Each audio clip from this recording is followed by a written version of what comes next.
أعوذ بالله من الشيطان الرجيم. بسم الله الرحمن الرحيم. اقرأ باسم ربك الذي خلق.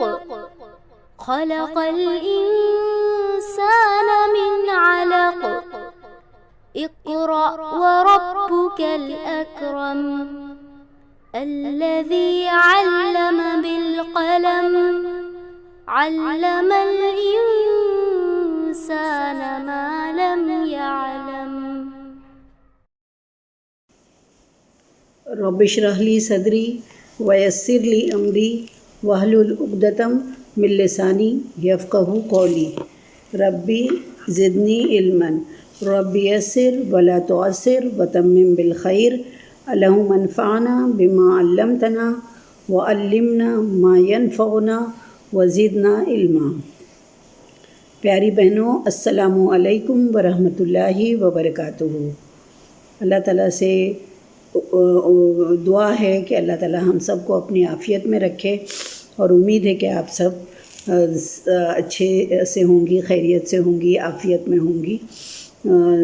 چلیے آج ہم لوگ سورہ نحل کا 7واں اور 8واں رکوع ہم لوگ دیکھتے ہیں. سورہ نحل کا 7واں اور 8واں رکوع. چلیے ہم لوگ شروع کرتے ہیں. اعوذ باللہ من الشیطان الرجیم. بسم اللہ الرحمن الرحیم. وقال اللہ، اور کہا اللہ تعالیٰ نے، فرمایا اللہ تعالیٰ نے، لا تتخذوا، تم نہ بناؤ، الہ اثنین، دو الہ. اللہ تعالیٰ نے فرمایا کہ تم دو الہ نہ بناؤ. انما ہوا الہ واحد، الہ صرف ایک ہی ہے، یعنی خدا رب اللہ صرف ایک ہی ہے. انما ہوا الہ واحد فایای فرحبون، لہذا مجھ ہی سے ڈرو. تو اللہ تعالیٰ نے یہاں پر اللہ تعالیٰ فرما رہے ہیں کہ دو خداؤں، اس دو خداؤں کی نفی کی جا رہی ہے. اللہ تعالیٰ فرما رہے ہیں ان لوگوں میں، وہاں کے لوگوں سے، مکہ کے لوگوں سے اللہ تعالیٰ مخاطب ہیں اور فرما رہے ہیں کہ دو الہ بنانا چھوڑ دو، کیونکہ وہ اللہ کو تو مانتے تھے، مگر یہ کہ اللہ کو رب مانتے تھے، مگر اللہ کے ساتھ اور لوگوں کو وہ شریک کرتے تھے. تو اللہ تعالیٰ نے یہاں پر فرمایا کہ دو الہ بنانا چھوڑ دو، کیونکہ اس کائنات کا الہ رب صرف ایک ہی ہو سکتا ہے. اور اگر مان لیجئے دو خدا آپس میں ہوتے تو یقیناً یہ کائنات میں جو اتنا کائنات کا نظام چلانے میں جو ہم کو اب کوئی ابتری نظر نہیں آتی ہے، تو اگر دو خدا ہوتے تو یہ جو ہے بالکل نظام چلانے میں ان لوگوں کی ڈفرینس آف اوپینین ہوتے، اور یہ پھر جھگڑا ہوتا، اتنا ڈسپلن نہ ہوتا، اور پھر وہ ایک دوسرے پر غالب آنے کی کوشش کرتے. اس طرح یہ نظام کائنات جو ہے، اس کا کائنات کا نظام جو ہے وہ کب کا درہم برہم ہو چکا ہوتا. جب ہمیں یہ مثال جو ہے یہ ہم کو پتہ ہے کہ ایک نیام میں دو تلواریں نہیں رہ سکتی ہیں، نہ ہی کسی ملک کے دو بادشاہ ہو سکتے ہیں. پھر اس کائنات میں دو خداؤں کی خدائی کا تصور کیسے درست ہوگا؟ تو یہ چیز جو ہے بالکل اللہ تعالیٰ نے اس آیت میں جو فرمایا ہے کہ لا تتخذوا الہین اثنین انما ہوا الہ واحد، یعنی خدا جو ہے، رب جو ہے، اللہ جو ہے وہ ایک ہی ہے. لہٰذا فایای فرحبون، لہٰذا مجھ ہی سے ڈرو. وَلَهُ مَا فِي السَّمَاوَاتِ وَالْأَرْضِ، اور آسمانوں اور زمینوں میں جو کچھ ہے سب اللہ ہی کا ہے، سب اسی کا ہے. اور وَلَهُ الدِّينُ وَاسِبًا، لہٰذا اسی کی عبادت سب پر لازم ہے. أَفَغَيْرَ اللَّهِ تَتَّقُونَ، پھر کیا تم دوسرے اللہ کے علاوہ دوسروں سے ڈرتے ہو؟ اللہ تعالیٰ یہاں پر پھر سے سمجھانے کی کوشش کر رہے ہیں کہ آسمانوں اور زمینوں میں جو کچھ ہے سب اللہ ہی کا ہے، لہٰذا اسی کی عبادت لازم ہے. پھر کیا تم اللہ کے علاوہ دوسروں سے ڈرتے ہو؟ وَمَا بِكُم مِّن نِعْمَةٍ فَمِنَ اللَّهِ، اللہ تعالیٰ فرما رہے ہیں کہ تمہیں جو بھی نعمت مل رہی ہے وہ اللہ ہی کی طرف سے ہے. وَمَا بِكُم مِّن نِعْمَةٍ فَمِنَ اللَّهِ، اور جو بھی نعمت مل رہی ہے وہ اللہ ہی کی طرف سے ہے. پھر ثم اذا مسکم الضر، پھر جب تمہیں کوئی تکلیف پہنچتی ہے، فَإِلَيْهِ تَجْأَرُونَ، تو تم کیا کرتے ہو؟ اسی کے آگے اپنی چیخ و پکار، اپنا جو بھی ہے کس کے سامنے پیش کرتے ہو؟ کس کو پکارتے ہو؟ اللہ ہی کو پکارتے ہو۔ ثم اذا کشف الضر، مگر جب اللہ جو ہے تم سے اس تکلیف کو دور کر دیتا ہے، اذا فریق منکم بربہم یشرکون، تو تم میں سے کچھ لوگ جو ہیں، اذا فریقم یعنی یہ نہیں کہا کہ تمام لوگ، اللہ تعالیٰ فرما رہے ہیں کہ کچھ لوگ جو ہیں تم میں سے بربہم یشرکون، یعنی تم جو ہے اپنے رب کے ساتھ دوسروں کو شریک کرنے لگتے ہو۔ تو یہاں پر اللہ تعالیٰ فرما رہے ہیں، پہلی آیت میں اللہ نے فرمایا ایک ہی ہے، اب جو ہے اللہ تعالیٰ فرما رہے ہیں کہ اگر تمہیں کوئی تکلیف پہنچتی ہے تو سب سے پہلے تم اللہ ہی کو پکارتے ہو، یعنی اللہ کو تم یہ سمجھتے ہو کہ اللہ ہی جو ہے وہ حاجت روا ہے، مشکل کشا ہے، تمہاری تمام تکلیفیں دور کر سکتا ہے۔ یعنی سخت مصیبت کے وقت جب ہر قسم کے سہارے ٹوٹتے نظر آتے ہیں، اور پھر کیا ہوتا ہے، یعنی انسان کی جو اصل فطرت ہے وہ جو ہے اس کے ابھر آتی ہے، تو انسان جو ہے وہ خالص اللہ کو پکارتا ہے اور اسی کے سامنے فریاد کرنے لگتا ہے، اور کیونکہ انسان کی اصل فطرت اللہ کے سوا کسی دوسری ہستی کو اختیار والا نہیں سمجھتی، اس کی فطرت میں یہ چیز رکھی ہوئی ہے۔ دیکھیے یہ ایک واقعہ میں آپ کو بتاتی ہوں، اکرمہ بن ابی جہل، تو وہ جو ہے ابھی اسلام نہیں لائے تھے، اور جب فتح مکہ ہو گیا تو وہ چلے گئے، کہنے لگے کہ اب واپس یہاں پر مسلمان آ جائیں گے، تو وہ وہاں مکہ سے بھاگ گئے اور وہ پہنچے کہاں؟ سمندر کے کنارے پہنچے اور ویٹ کر رہے تھے، پھر ایک کشتی آئی، پھر سب لوگ اس میں بیٹھ کر جانے لگے۔ ان کی بیوی جو تھیں وہ اسلام قبول کر چکی تھیں۔ جب وہ کشتی میں بیٹھ کر مکہ سے بھاگ رہے تھے تو بیچ سمندر میں جب وہ لوگ پہنچے تو اچانک سے سمندر میں طوفان آ گیا، اور جو ہے کشتی زور زور سے ہلنے لگی۔ سب ڈر گئے کہ ابھی یہیں بیچ سمندر میں اگر کشتی الٹ گئی تو سب کا کیا حشر ہوگا، اور وہ بے اختیار جو ہے تمام جو ہے اپنے اپنے خداؤں کو پکارنے لگے۔ بہت سارے جس کو مانتا تھا وہ اپنے خداؤں کو پکارنے لگا، مگر کشتی کا سمندر میں جو طغیانی آئی تھی وہ کسی صورت سے کنٹرول میں نہیں آ رہی تھی، تو جو کشتی کا وہ تھا چلا رہا تھا جو کشتی، اس نے زور سے چلا کر کہا، لوگوں سے یہ کہا کہ دیکھو اپنے اپنے خداؤں کو پکارنا چھوڑ دو، صرف ایک اللہ کو پکارو، صرف ایک اللہ کو پکارو۔ تو پھر وہ جو ہے انہوں نے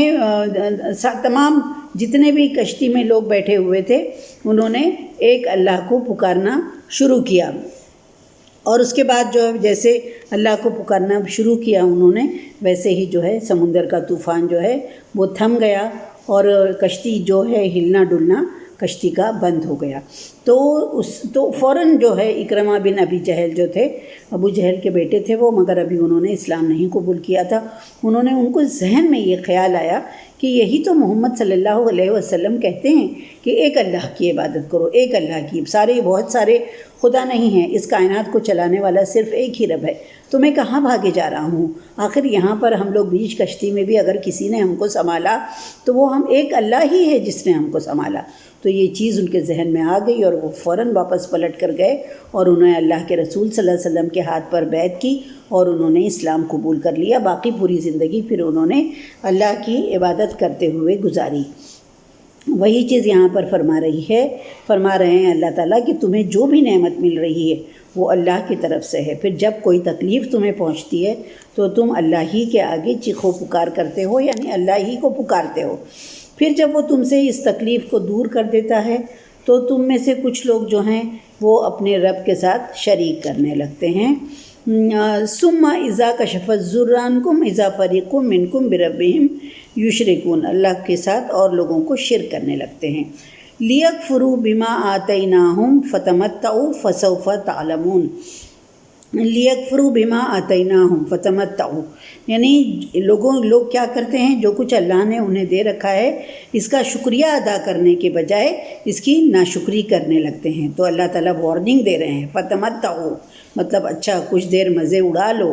فسوف تعلمون ان قریب تمہیں حقیقت جو ہے وہ معلوم ہو جائے گی۔ یہ کس سے کہا جا رہا ہے؟ جو لوگ اللہ کو چھوڑ کر دوسرے خدا جنہوں نے بنا لیے ہیں ان سے اللہ تعالیٰ فرما رہے ہیں کہ فتمتعوا، یعنی مصیبت کے وقت مدد کس نے کی؟ تمہاری اللہ نے کی، اور اسی نے تمہاری تکلیف دور کی۔ اب تمہیں یہ کرنا چاہیے تھا کہ اللہ کا شکر ادا کرنا چاہیے تھا، اسی کی عبادت کرنی چاہیے تھی، اسی کے سامنے اپنی فریادیں پیش کرنی چاہیے تھی۔ مگر لوگ کیا کرتے ہیں کہ جیسے ہی مصیبت کا وقت گزر جاتا ہے اس کے بعد پھر انہیں اپنے دوسرے معبود یاد آنے لگتے ہیں اور پھر وہ اللہ کو اکثر بھول جاتے ہیں۔ تو اس سے بڑھ کر نمک حرامی اور کیا ہو سکتی ہے کہ مطلب مصیبت میں اللہ کو یاد کرو اور جو ہے تو جیسے ہی وہ تکلیف دور ہو جائے فوراً دوسروں کو اللہ کا شریک بنا لو۔ تو یہیں پر فرمایا جا رہا ہے کہ انہیں دنیا میں فوری اللہ تعالیٰ فوراً سزا نہیں دیتا ہے، مگر مرتے ہی انہیں تمام جو ان کا انجام ہوتا ہے تو وہ سب چیز انہیں جیسے ہی انسان کی آنکھ بند ہوتی ہے اسے ساری حقیقت جو ہے وہ پتہ چل جاتی ہے۔ آگے دیکھتے ہیں وَيَجْعَلُونَ لِمَا لَا يَعْلَمُونَ نَصِيبًا مِمَّا رَزَقْنَاهُمْ۔ اللہ تعالیٰ فرما رہے ہیں کہ وہ لوگ بناتے ہیں، وہ لوگ جو ہیں جو شرک کرتے ہیں وہ لوگ اللہ تعالیٰ فرما رہے ہیں کہ جو لوگ شرک کرتے ہیں تو اللہ نے جو رزق انہیں دے کر رکھا ہے وَيَجْعَلُونَ لِمَا لَا يَعْلَمُونَ، یعنی جو رزق اللہ نے انہیں دے رکھا ہے وہ کیا کرتے ہیں اس میں سے ایسے شریکوں کا حصہ مقرر کرتے ہیں جن کے متعلق انہیں علم نہیں ہے۔ سمجھ میں آ رہا ہے بہنوں کہ وَيَجْعَلُونَ لِمَا لَا يَعْلَمُونَ نَصِيبًا مِمَّا رَزَقْنَاهُمْ، جو رزق اللہ نے دیا ہے اس میں سے وہ اپنے معبودوں کا حصہ مقرر کرتے ہیں۔ تاللہ، اللہ تعالیٰ فرما رہے ہیں اللہ کی قسم، لَتُسْأَلُنَّ عَمَّا كُنتُمْ تَفْتَرُونَ، اللہ تعالیٰ جو ہے وہ ان سے ضرور سوال کرے گا۔ اما کنتم تفترون، یعنی تم جو بھی وہ کرتے ہو، جھوٹ گھڑتے ہو، جو تم کرتے اللہ تعالیٰ اس کے بارے میں تم سے ضرور سوال کرے گا۔ یعنی یہ مشرک اور جو وہ تھے لوگوں کے عقیدے کے بارے میں بتایا جا رہا ہے کہ وہ جو بھی صدقات و خیرات میں وہ کیا کرتے تھے، جو بھی صدقہ اور خیرات کرتے تھے تو اس میں یہ ایسے حصہ لگاتے تھے وہ لوگ کہ یہ اللہ کا حصہ اور یہ ہمارے شریکوں کا حصہ، حالانکہ ان کے شریک جو تھے وہ بے جان بت تھے یا قبروں میں پڑے ہوئے انسان تھے جو نہ سن سکتے تھے، نہ بول سکتے تھے، نہ جواب دے سکتے تھے۔ انہیں تو یہ علم بھی نہیں ہوتا تھا کہ کوئی انہیں پکار رہا ہے اور نہ وہ اپنی جگہ سے حرکت کر سکتے تھے۔ تو یہ جو خرافات تھی اللہ تعالیٰ نے ان خرافات جو لوگ بنا کر رکھے تھے کہ اللہ کے دیے ہوئے رزق میں اللہ کے ساتھ دوسروں کو بھی شریک کرتے تھے، تو ان خرافات اور اس کے سب سے بڑی بات یہ کہ وہ اس کو اللہ کی طرف منسوب کرتے تھے کہ اللہ نے ہمیں ایسا کرنے کے لیے کہا ہے۔ یہاں پر اللہ فرمایا جا رہا ہے کہ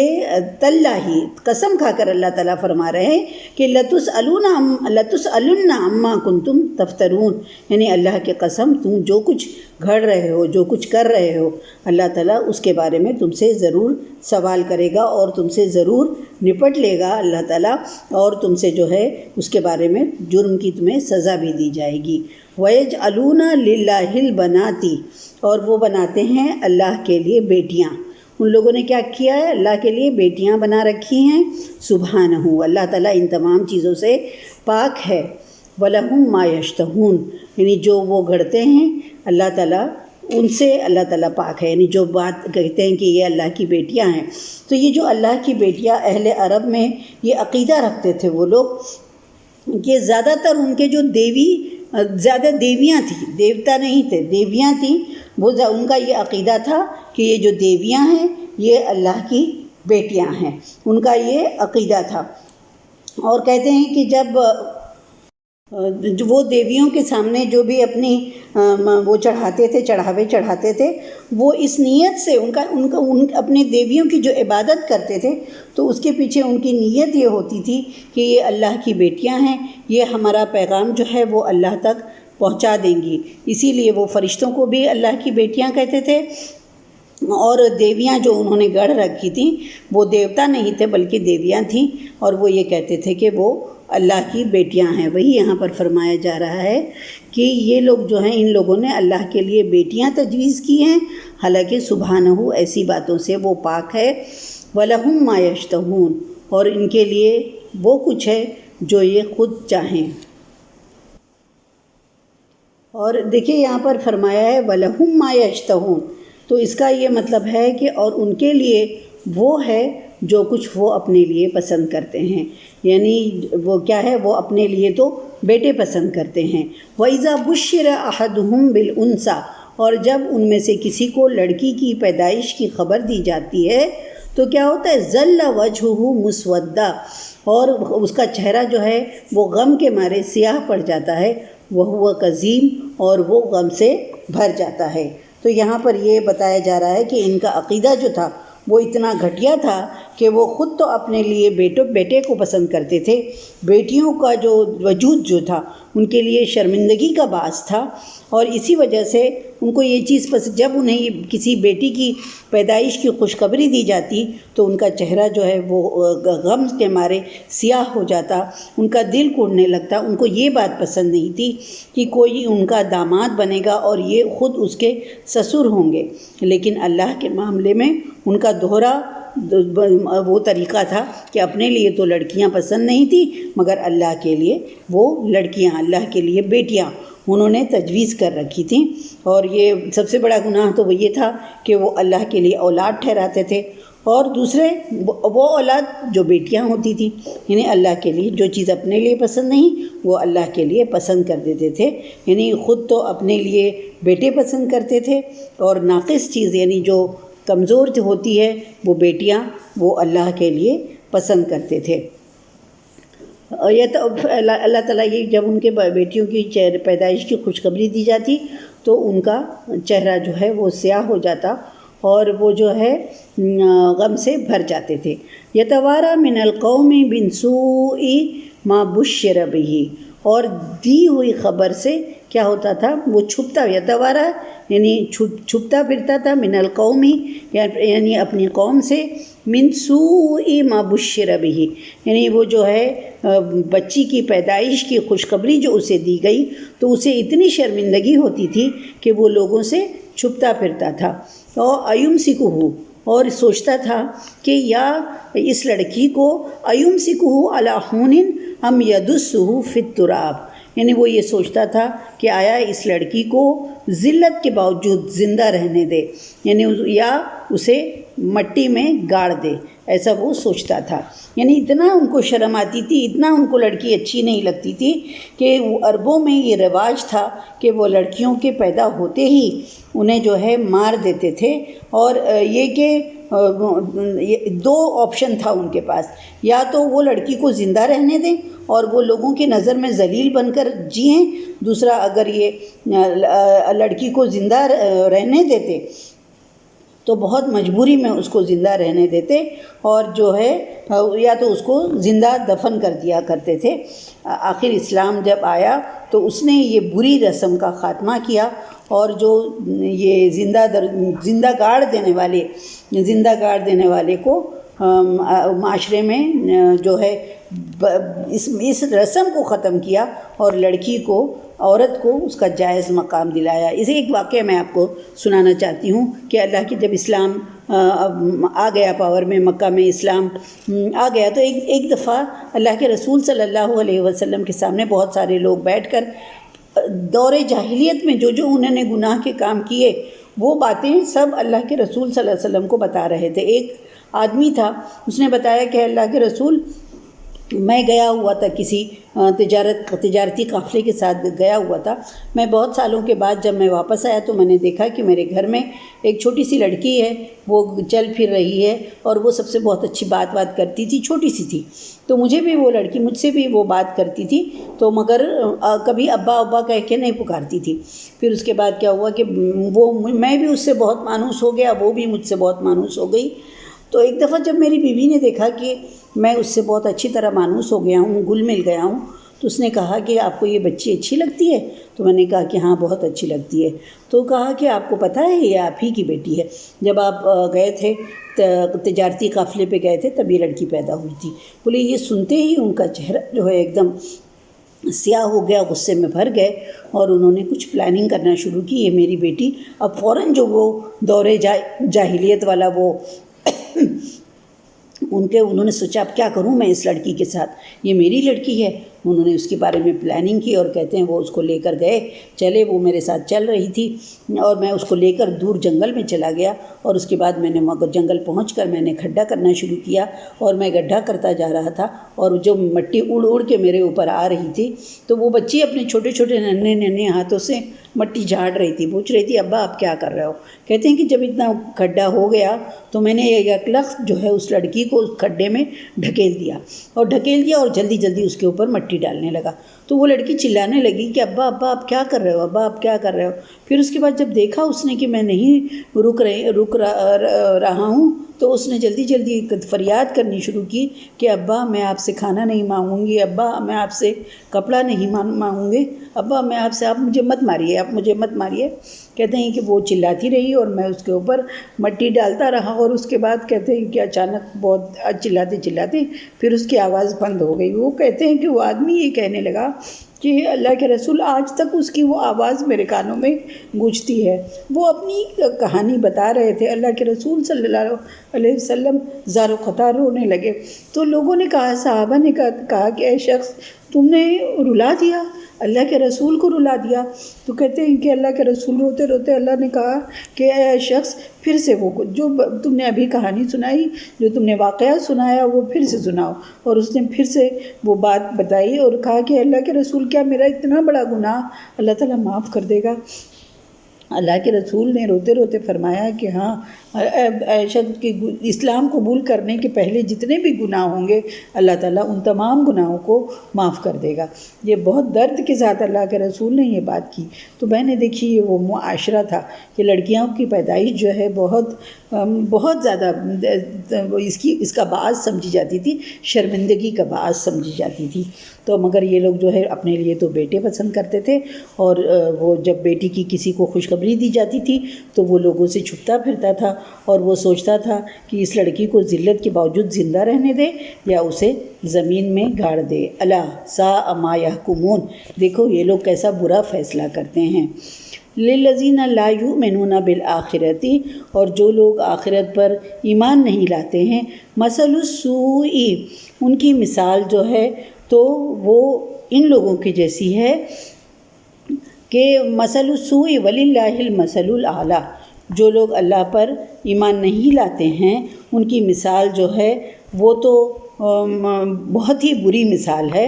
اور وللہ المثل الاعلیٰ، اور اللہ کے لیے تو بلند ترین مثال ہے، وہو العزیز الحکیم، اور اللہ جو ہے وہ غالب ہے اور حکمت والا ہے۔ تو یہاں پر اللہ تعالیٰ فرما رہے ہیں کہ یہ اللہ تعالیٰ کی دو صفات بیان کی گئی ہیں کہ انہیں یہ معلوم ہے کہ ان کی ایسی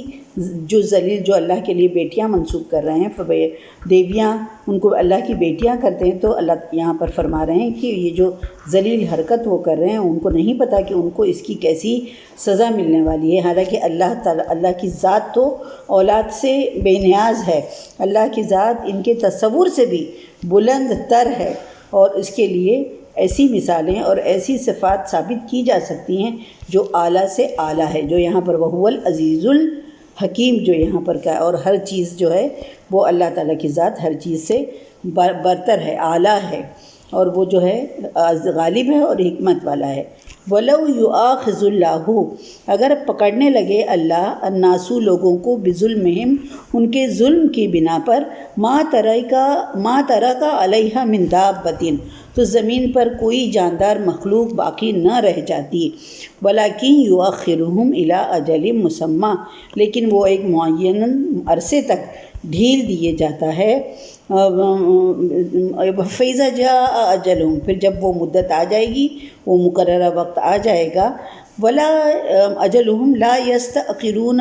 سَاعَةً، تو اللہ تعالیٰ ایک گھڑی بھر کے لیے بھی اسے مؤخر نہیں کرے گا، ایک گھڑی بھر کے لیے بھی اسے ٹال نہیں دے گا۔ ولا یستقدمون، اور نہ وہ ایک گھڑی پر پہلے لا سکتا ہے۔ تو اللہ تعالیٰ یہاں پر فرما رہے ہیں کہ اگر اللہ تعالیٰ ان لوگوں کے گناہوں پر اگر ان کی پکڑ کرنے لگتا، فوراً ان کی پکڑ، اللہ تعالیٰ سنبھلنے کا موقع دیتے ہیں، تو اگر فوراً ان کے گناہوں پر ان کی پکڑ کرنے لگتا تو زمین پر کوئی جاندار مخلوق باقی نہ رہ جاتی، لیکن وہ ایک معینہ مدت تک ڈھیل دیے جاتا ہے لوگوں کو۔ لیکن بہنوں، جب ایک وقت مقرر ہوتا ہے، جب وہ وقت آ جاتا ہے تو اللہ کا عذاب جو آنے والا ہے وہ ان سے ایک گھڑی بھر کے لیے بھی نہ آگے آ سکتا ہے نہ پیچھے، ٹالا نہیں جا سکتا۔ عذاب کا وقت آ گیا تو وہ عذاب آ کر رہے گا، پھر اسے کوئی ٹال نہیں سکتا ہے۔ تو یہ جو فرمایا جا رہا ہے کہ اللہ اگر لوگوں کے گناہوں پر ان کی پکڑ کرنے لگتا تو زمین پر ایک بھی جاندار چلتا پھرتا نظر نہ آتا۔ تو یہ کہتے ہیں کہ عذاب کی جو بھی صورت ہے وہ بالآخر تمام مخلوق کی تباہی کا باعث بن جاتی ہے۔ ایک چھوٹی سی مثال کے ذریعے سے یہاں پر یہ سمجھایا گیا ہے کہ اگر اللہ تعالیٰ بارش برسانا بند کر دے تو انسان کو پانی پینے کو نہیں ملے گا، نہ انسان کو ملے گا نہ حیوانات کو ملے گا، کوئی بھی زندہ جو ہے سانس لینے والا اس کو پانی کی ضرورت ہے، پانی کے بغیر وہ سروائیو نہیں کر سکتا ہے۔ تو اگر اللہ تعالیٰ بارش برسانا بند کر دے گا تو کسی بھی سانس لینے والے کو پانی نہیں ملے گا پینے کے لیے، اور اس کے علاوہ پھر زمین پر کچھ گروتھ بھی نہیں ہوگی، کچھ اگے گا بھی نہیں، نہ سبزی اگے گی، نہ گھاس اگے گی، نہ پھلدار درخت کچھ اگے گا نہیں۔ بارش نہیں ہوگی تو کچھ وہ بھی نہیں ہوگی۔ تو کہتے ہیں کہ تمام مخلوق جو ہے وہ بھوک سے مر جائے گی اور دنیا جو ہے وہ ویران اور سنسان بن جائے گی۔ اور ایک اور بھی جتنے بھی مشرک اور ظالم قسم کے انسان ہیں، صرف انہی پر اللہ کا قہر نازل ہو اور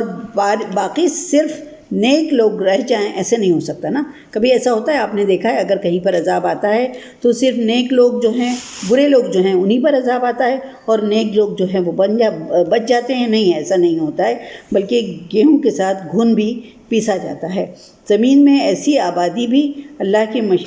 ایسی آبادی رہے جو صرف وہاں پر صرف نیک ہی لوگ رہیں،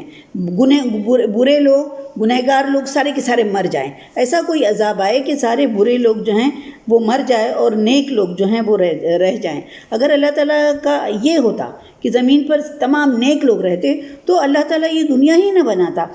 یہ جو دنیا بنانے سے پہلے جو فرشتے لوگ تھے وہ تو تمام جو ہے وہ اللہ کے ماننے والے، اللہ کو ماننے والے تھے، اللہ کا حکم ماننے والے تھے، کوئی گناہ کا کام نہیں کرتا تھا۔ پھر اللہ نے دنیا کیوں بنائی؟ پھر انسان کو کیوں بنایا پھر اللہ تعالیٰ نے؟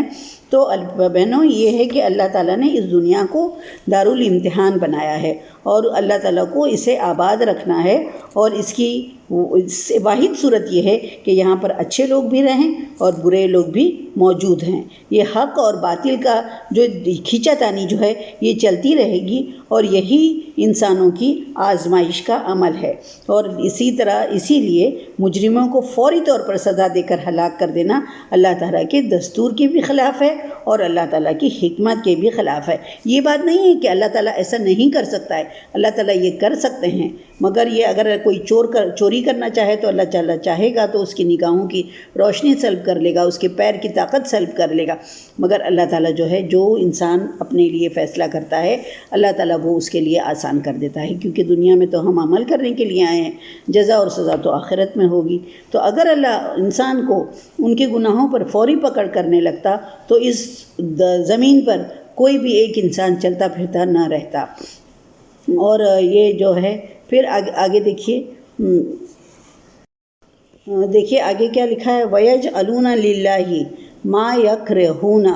اور وہ بناتے ہیں یہ لوگ اللہ کے لیے وہ چیز تجویز کرتے ہیں، ما یکرہون یعنی جسے وہ خود اپنے لیے ناپسند کرتے ہیں۔ وَتَصِفُ أَلْسِنَتُهُمُ الْكَذِبَ، وَتَصِفُ أَلْسِنَتُهُمُ الْكَذِبَ، اور وہ جو ہیں ان کی زبانیں جو ہیں وہ جھوٹ بکتی ہیں، اَنَّ لَهُمُ الْحُسْنَى کہ ان کے لیے جو ہے صرف بھلائی ہی بھلائی ہے، لا جرم لازمی بات ہے کہ اَنَّ لَهُمُ النَّارَ وَهُمْ مُفْرِطُونَ یقینی چیز جو ہے دوزخ کی آگ ہے، اور وہ اس میں وَأَنَّهُمْ مُفْرَطُونَ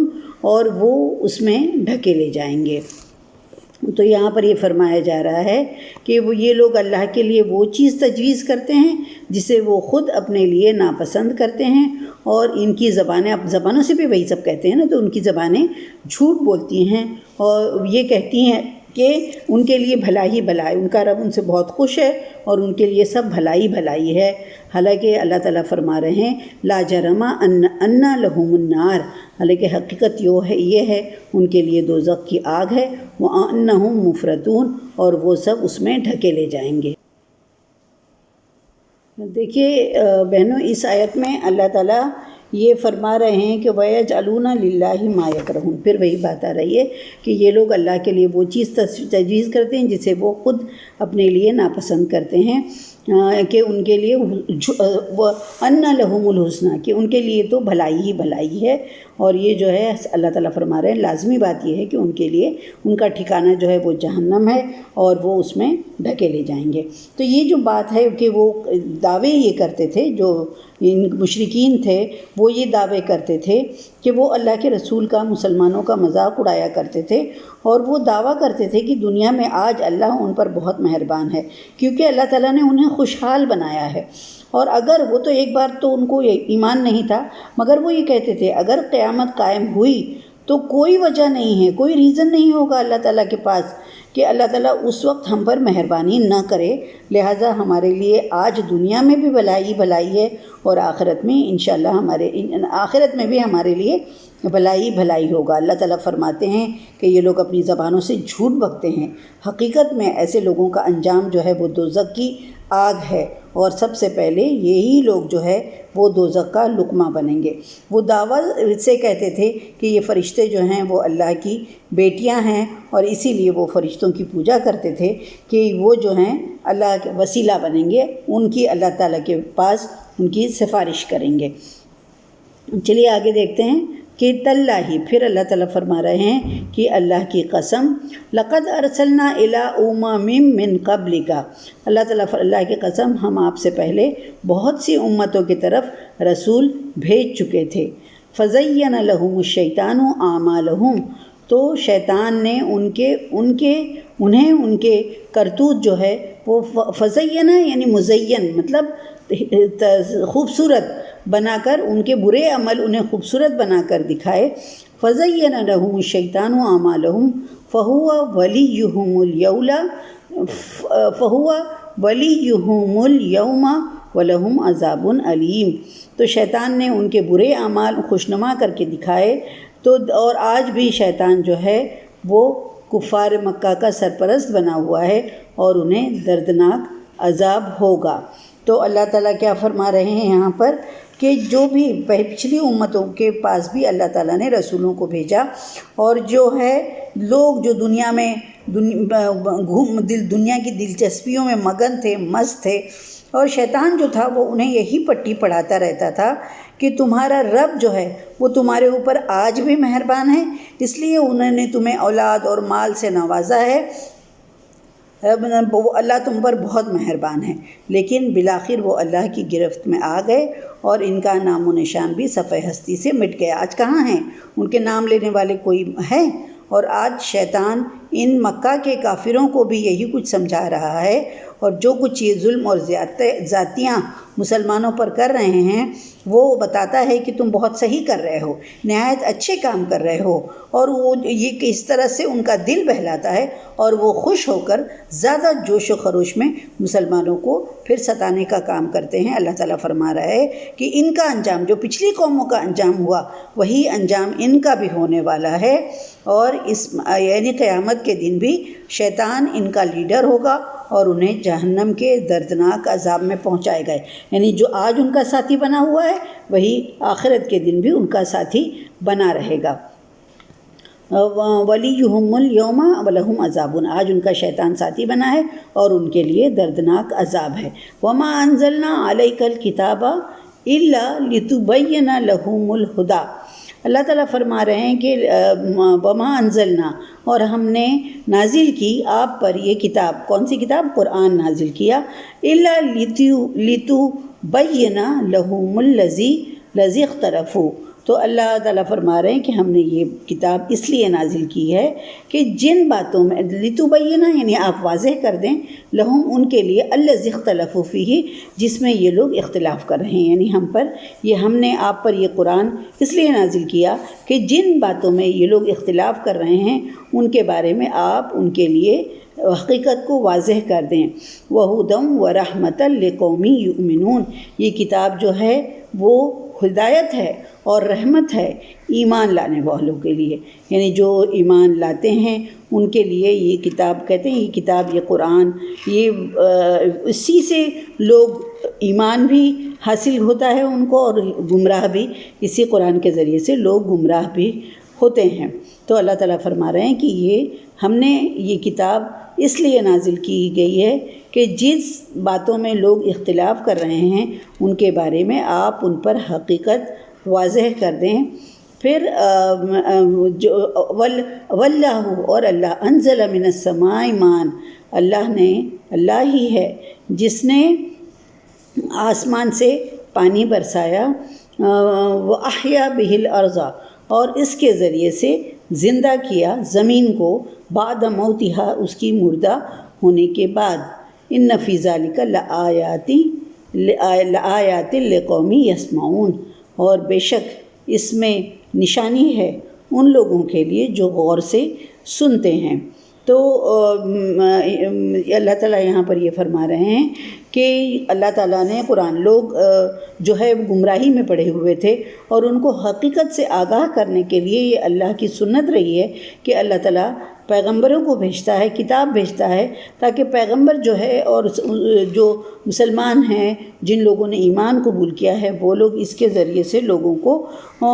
آگاہ کریں، لوگوں میں جو اختلافات ہیں اس کا خاتمہ کیسے کیا جائے۔ تو یہ جو ہے مکہ میں اس بات کا اختلاف تھا کیا اللہ ایک ہی ہے یا اس کے ساتھ دوسرے الہ بھی ہونے چاہیے، پھر قیامت قائم ہوگی یا قیامت کا جو ہے یہ ہے کہ ایک دن ایسا آئے گا، یہ صرف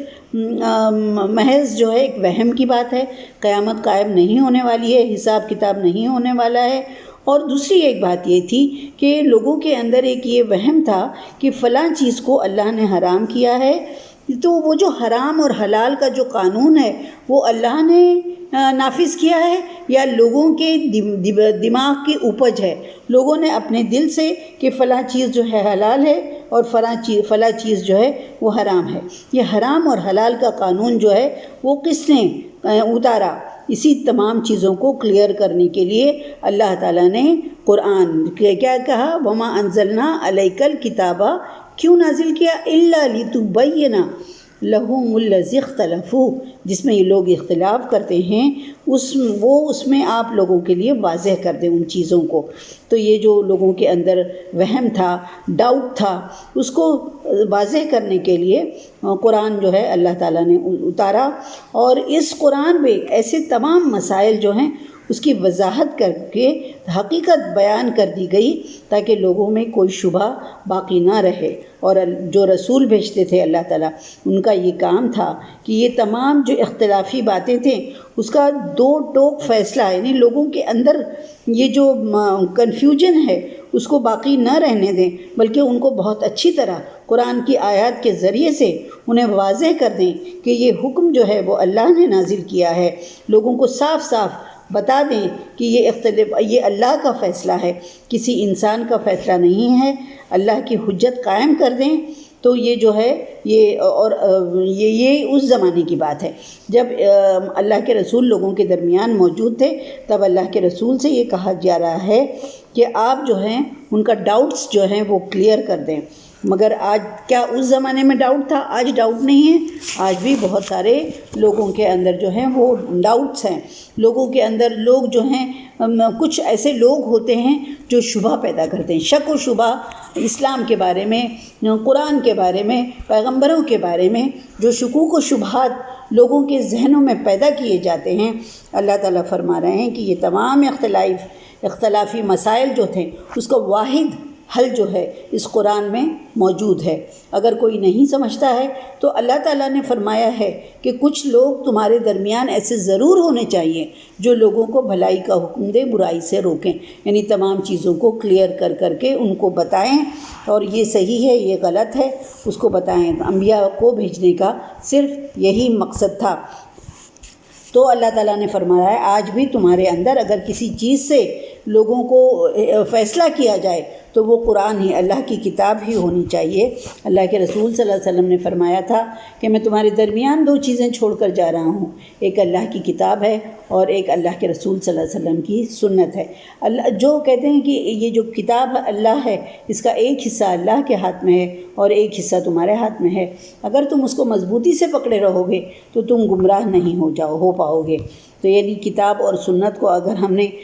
حکم فیصلہ کرنے کے لیے بنیاد قرار دیا تو آج بھی اختلافی مسائل کا خاتمہ ہو سکتا ہے اور فرقوں میں بٹی ہوئی اس امت جو ہے وہ متحد ہو سکتی ہے۔ لہٰذا یہ قرآن اور اللہ کا رسول یا اللہ کے رسول کی سنت ہر دور کے لیے ہدایت اور رحمت کا باعث بن سکتے ہیں، بشرطے کہ لوگ انہیں حکم تسلیم کریں اور ایسے ایمان لائیں جیسے ایمان لانے کا حق ہے۔ ایک بار اور اس آیت کو دیکھ لیتے ہیں کہ اللہ تعالیٰ فرما رہے ہیں کہ ہم نے آپ پر یہ کتاب صرف اس لیے نازل کی ہے کہ جن باتوں میں یہ لوگ اختلاف کر رہے ہیں ان کے بارے میں آپ ان پر حقیقت واضح کر دیں۔ جو اللہ کے رسول صلی اللہ علیہ وسلم کے لیے یہ حکم تھا، اللہ کے رسول صلی اللہ علیہ وسلم کے بعد یہ امت مسلمہ کا یہ کام ہے کہ وہ لوگوں پر حقیقت واضح کریں اور کسی اور طریقے سے نہیں بلکہ اس قرآن اور سنت کے ذریعے سے۔ پھر اللہ تعالیٰ فرما رہے ہیں کہ یہ کتاب ایمان لانے والوں کے لیے ہدایت اور رحمت بھی ہے، اور اللہ ہی نے آسمان سے پانی برسایا جس سے زمین کو اس کے مردہ ہونے کے بعد زندہ کیا۔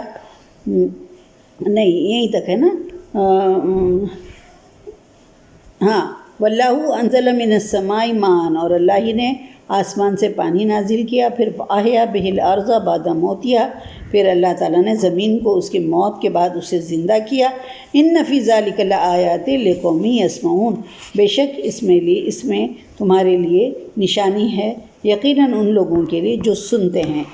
ہیں مطلب جو غور و فکر کرتے ہیں۔ ہم دیکھتے ہیں، ہم اس کا مشاہدہ بھی اپنی زندگی میں کرتے ہیں کہ بارش کے پہلے گرمی کا موسم رہتا ہے اور زمین جو ہے بالکل خشک رہتی ہے، بالکل اس پر کوئی سبزہ نہیں ہوتی ہے، اور جیسے ہی بارش شروع ہوتی ہے ہر طرف جڑی بوٹیاں، گھاس، درخت، پودے وغیرہ خود بخود پیدا ہونے لگتے ہیں۔ کیسے پیدا ہوتے ہیں کہ ان کے بیج جو تھے وہ مدتوں سے زمین کے اندر دبے ہوئے تھے، اور پھر اس کے بعد جیسے ہی اس پر بارش پڑتی ہے وہ پھل جو ہے، وہ سبزہ جو ہے وہ خود ہی اگنے لگتا ہے۔ پھر اس کے بعد صرف سبزے کی بات نہیں ہو رہی ہے، آپ بارش میں آپ سنتے ہیں کہ طرح طرح کے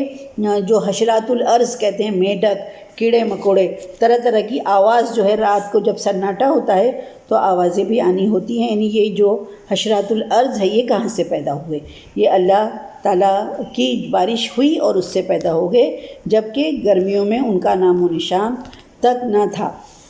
موسم کی شدت نے وہ تمام کا خاتمہ کر دیا تھا، مگر برسات کے موسم میں وہ اثر نو پیدا ہو جاتے ہیں، اور یہ منظر تمام انسان جو اپنی آنکھوں سے بار بار ہر برسات کے موسم میں دیکھتا ہے، بالکل ایسی ہی صورت انسان کی ہوگی جب مر جائیں گے، اور اس کے بعد جب سور پھونکا جائے گا تو پھر سے جو ہے سارے انسان دوبارہ پیدا ہو جائیں گے، اور بالکل یہی صورت ہوگی جیسے نباتات اور حشرات الارض ہے وہ بارش کے موسم میں